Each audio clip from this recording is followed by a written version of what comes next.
रामायणातून आम्हाला हे आदर्श घ्यायचा आहे. अयोध्येमध्ये प्रभू श्रीरामचंद्रांच्या विरोधात फक्त दोनच मतं होती, ते म्हणजे मंथरा आणि कैकई. बाकी सगळं तर अनुकूलच होतं.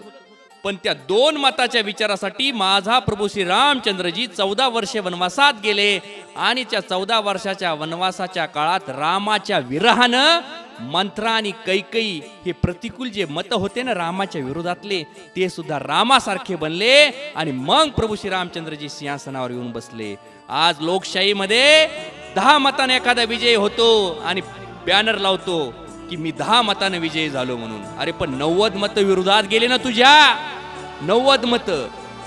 इथं तर फक्त 2च मत विरोधात गेली, पण त्या 2 मतासाठी वनवास भोगला.